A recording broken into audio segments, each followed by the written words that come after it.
Start பண்ணுறா. பொறுமையாக மூச்சு சுவாச்சு மூச்சு விடுங்க. இடுப்பில் கரெக்டான பொசிஷனுக்கு வச்சுக்கோங்க. தலை கொஞ்சம் டவுன் பண்ணுறாங்கன்னா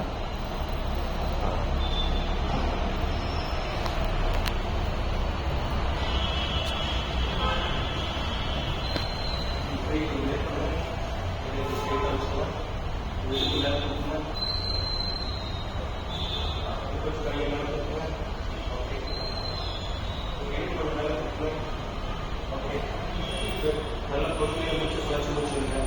அப்படியே இருங்க. கீழே இடுப்பு டவுன் பண்ணுங்க. கவர் எடுத்துக்கோங்க. 1 ஈஸி. ஒவ்வொரு கவர் ஈஸி. பொறுமையாக கீழே டவுன் பண்ணி இடுப்பு மூச்சு விடுங்க. கவர் திரும்ப கேட்டுங்க. ஈஸி. ஆமாம். கொடுங்க கவர் ஈஸி செய்யுங்க. அப்படியே செய்யுங்க. நல்லா 10 நிமிஷம் செய்யுங்க. நல்லா மூச்சு சுவாசிங்க. கீழே பொறுப்போம். மேலே வரும்போது மூச்சு விடுங்க. இந்த பொசிஷன் இந்த போஸ்டர் தான் ரொம்ப முக்கியம். மூச்சு சுவாசிங்க. பொறுமையாக விடுங்க. மேலே மேலே வரும்போது மூச்சு விடணும். கீழே வரும்போது மூச்சு சுவாசிக்கணும். சூப்பர். பயம் ஓகே.